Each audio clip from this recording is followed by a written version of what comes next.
एक बीच में आयल रहे जा, लेकिन काम ना हो पाल मंदिर के। तो सुधीर भाई आयल बनी और पूरा मंदिर के निर्माण करावेला योगदान करता है। तो पर कुछ सपोर्ट रही या कि ना रही? ना सपोर्ट हम लोग जितना जनता मान 10 नंबर वार्ड में है वो सब लोग सपोर्ट में बा। कहे कि रहे वाला काम में बैठे एक एगो मंदिर बाटे इतना छोट, मतलब कि एक चौथे एथी बनावल गरला फाउंडेशन देवल वो मंदिर 12 साल तक पक गइला। और जहां तक जनता के मतलब कि चंदा के पैसा रहे कुछ ना कुछ में लागल और जनता मतलब कुछ बाधित हो गई। ओकरा बाद ही बहुत सारा नेता आइले जाए तहां, लेकिन ये मंदिर के नजर में ना रखले जाए, ए पर बात ना कइले जाए। तो कहीं ना कहीं नया नेता के रूप में सुधीर सिंह आयल बनी, तो का ध्यान बटे ध्यान में हम लोग का जहाँ हम लोग के साथ जब सुधीर बाबू बनी तो हमनी कर रहे के बाद सुधीर बाबू के साथ एक शंकर जी भेज नहीं सुधीर बाबू हमारे साथ बनी हम लोग का साथ हम लोग साथ रहेंगे सुधीर बाबू। क्या कि इतना दिन से भी पंचायत में काम नहीं किया, जनप्रतिनिधि के काम होखेला, जौन काम होखेला रोड के, जल के और सार्वजनिक काम के। तो सार्वजनिक काम कढ़ान पंचायत में लगभग नहीं होखेला। अब भइल होई तो बताओ लोगन तो नहीं के बोलो सार्वजनिक काम कहीं भइल बाटे नहीं के भाई सही करवा ना मंदिर कोई कारण बस में रुकल ढाई आए ढाई जवाब जमीन 9 नंबर 10 नंबर की दयनीय स्थिति रहे तो भले सब लोग अलग लोग जहाँ अब मंदिर के काम जानता असमर्थ हो गई। पर लेकिन तो जन प्रतिनिधि का तो कुछ ना कुछ दायित्व बनत रहे लेकिन ना कोई लोग ना कोई ले जा जानता नु असमर्थ रहे। जानता चंदा से मतलब कि असमर्थ हो गई कि ना दे पाई ना हो पाई रुकल कुछ बाधित नहीं, लेकिन जन प्रतिनिधि का तो ध्यान देवे के चाहिए।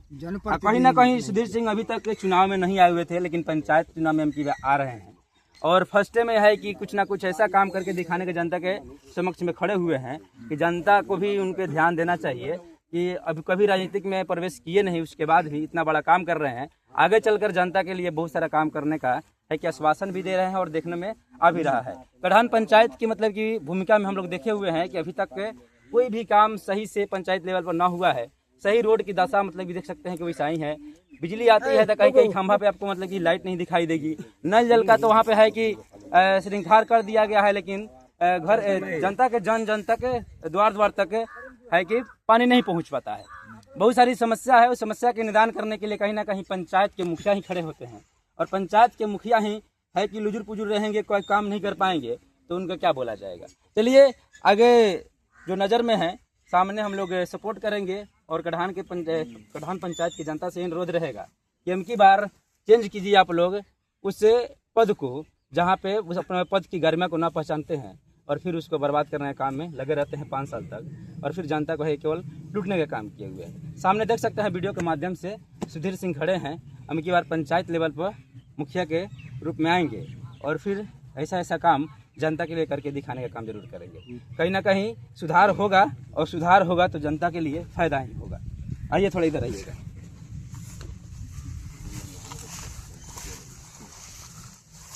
जैसे 2026 में पंचायत चुनाव बटे और पंचायत चुनाव के लेके हमने क्या एगो मंदिर के निर्माण बटे, तो ये पर बात रखल जैसे एक शुरुआत भयल तब से काम चालू कुछ भयल कुछ रह गल कुछ कारण बस से पैसा के अभाव में 2 टर्म में मुखिया भल एगो रिंकू सिंह भैलन एगो मनोज राय भैलन, ये लोग के कोई से आंग ना ले लोग विषय पर से काम हो।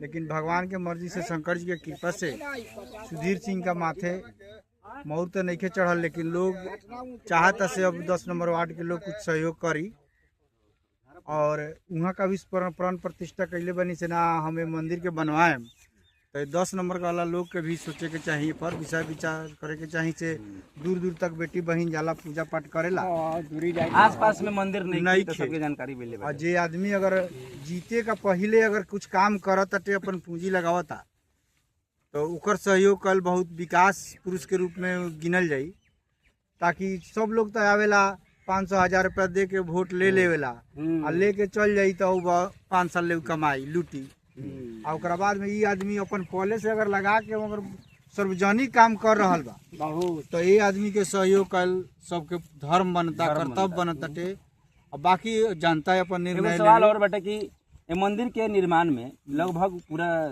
क्लियर करे में कितना पैसा खर्चा हो सकता है? में 5-7 लाख रुपए से कम थोड़े लगी। बेसी लगी 5-7 लाख हमें छोटा मंदिर बनवानी है तो हमें हमारा लागल 4 लाख रुपया, तो इसमें 5-7 लाख से तो कम ना लगेगा। चलिए, निस्वार्थ सही में बोल रहे थे कि निस्वार्थ भावना है, नहीं तो राजनीतिक क्षेत्र में अभी तक ना जीते हुए हैं ना खड़े हुए हैं, उसके बाद में यदि कोई इंसान 7 से 8 लाख रुपया खर्चा कर रहे हैं तो कहीं ना कहीं अच्छा ही काम है। तो जनता का भी सपोर्ट रहेगा। कढ़ान पंचायत वार्ड नंबर 10 की जनता से अनुरोध रहेगा कि आप लोग ऐसे नेता को चुनिए जो आपके और आपके बच्चे के भविष्य के लिए काम करे, न कि अपना मतलब ये है कि केवल पॉकेट भरने के लिए और अपनी है कि मुखिया की पद को ना पहचानने के लिए उसको खड़ा कर दिया जाए और फिर उस पद की गरिमा को ना पहचान कर बर्बाद कर दे। नमस्कार, मैं नंदन कुमार, गंगा बिहार न्यूज़ का आप लोग सपोर्ट कीजिए और ऐसे वीडियो आते रहेगा, आप लोग जरूर कीजिएगा।